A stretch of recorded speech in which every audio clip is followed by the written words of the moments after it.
இளைஞனை எழுச்சிகொள்.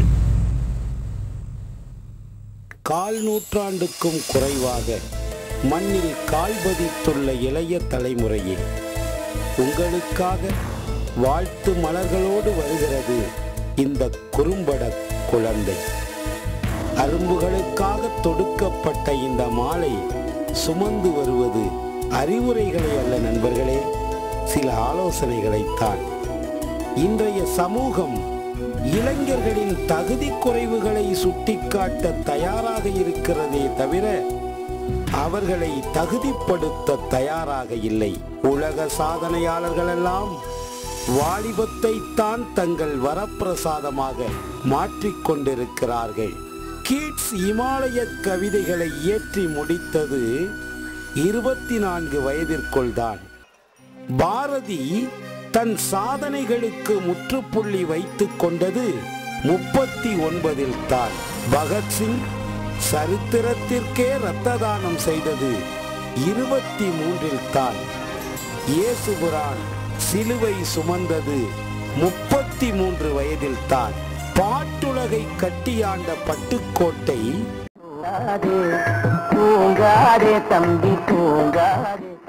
இத்தனை அதிர்வுகளையும் ஏற்படுத்தியது 29க்குள் தான். உங்களுக்கு ஒன்று தெரியுமா இளைஞர்களே, ஒரு நாட்டின் ஜனத்தொகையில் 51% பேர் இளைஞர்களாக இருப்பது, அதுவும் 25 வயதிற்கும் குறைவானவர்களாக இருப்பது இந்தியாவில் மட்டும்தான். இளைஞர்களே, பல்லாயிரக்கணக்கான இளைஞர்களை பலி கொடுத்துத்தான் இந்த பார்வோற்றும் சுதந்திரத்தை நாம் பெற்றிருக்கிறோம் என்பதை நெஞ்சில் பதிய வைக்க வேண்டிய நேரம் இது.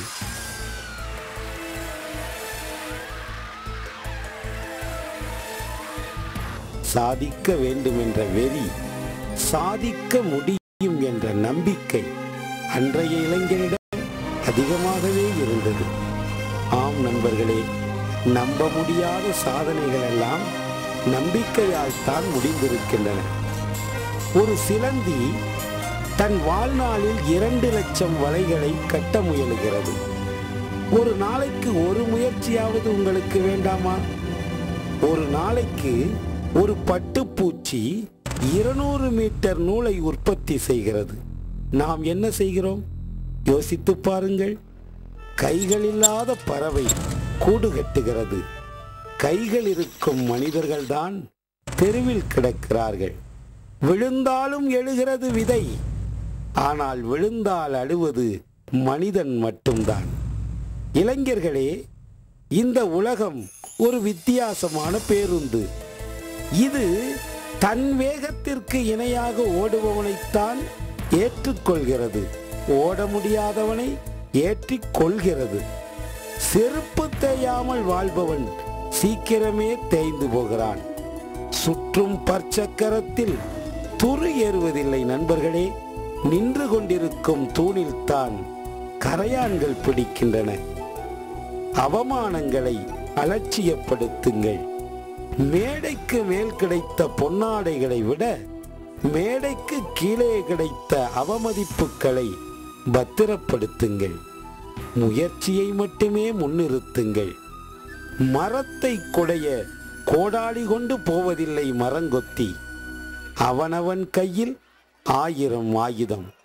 இளைஞனே, உன்னை தாழ்வு செய்யும் உரிமை உனக்கே கிடையாது. தாழ்வு மனப்பான்மையை தள்ளி வையுங்கள். தைரியத்தின் முதல் தடைக்கல்லே அதுதான். அது எய்ட்ஸை விட கொடுமையானது. கைக்குட்டைகள் கண்டுபிடிக்கப்பட்டது கண்ணீரை துடைப்பதற்காக அல்ல, உன் வேர்வையை துடைப்பதற்காக. காயப்படாத மூங்கில் புல்லாங்குழலாகாது. வழிபடாத வாழ்வில் வசந்தங்கள் நுழையாது.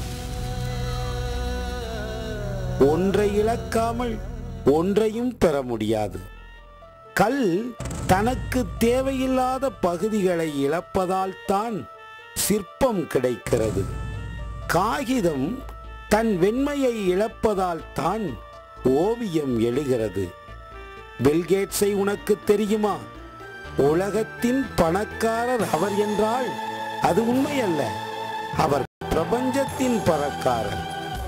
பில்கேட்ஸின் சொத்தை கொண்டு இந்தியாவின் 60% கடனை அடைத்துவிட முடியும்.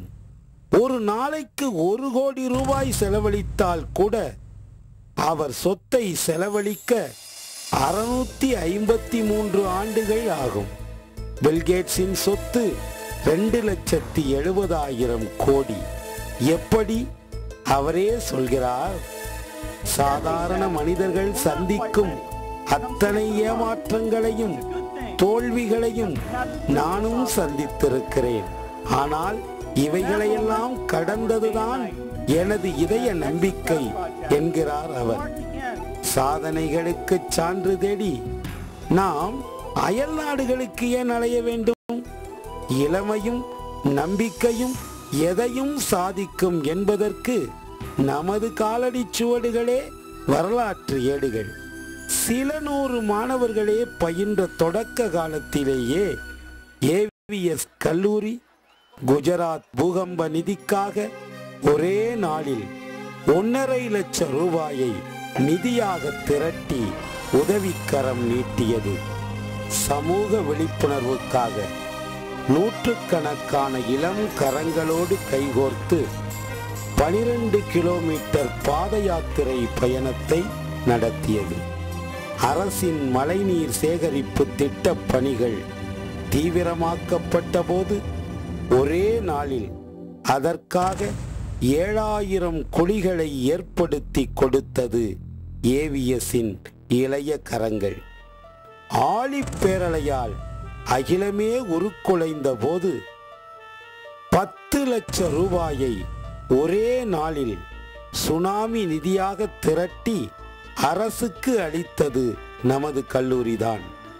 இந்தியாவிலேயே முதல் முறையாக இடைவெளியே இல்லாமல் ஆண்டு முழுவதும் நாளொன்றுக்கு ஒரு நலத்திட்டமாக 365 நாட்களில் 365 பணிகளை நிறைவேற்றிய வரலாற்று சாதனை நமது வலிய கரங்களுக்கே சொந்தமானது. ஏவிஎஸ் சிறுதுளி மாணவர் மன்றத்தின் மூலம் நமது மாணவர்கள் வாரம் 1 ரூபாய் சேமித்து வறுமையில் உழல்வோர்க்கு இதுவரை 7 லட்சம் ரூபாயை நலத்திட்ட உதவிகளாக வழங்கியுள்ளது என்பது ஒரு வரலாற்று செய்தி. உங்கள் தனி வாழ்க்கையிலும் இந்த சாதனைகள் சாத்தியமாக வேண்டும். நண்பர்களே, இளைஞர்களே, நீங்கள் தொலைக்காட்சி பெட்டிகளுக்குள்ளே தொலைந்து போய் விடாதீர்கள்.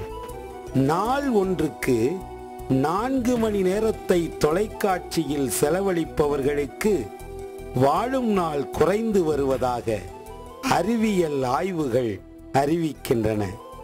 செல்பேசி மூளையின் செல்களை செயல்பட விடாமல் முடக்கி விடுகிறது என்று நவீன விஞ்ஞானம் நமக்கு சொல்கிறது.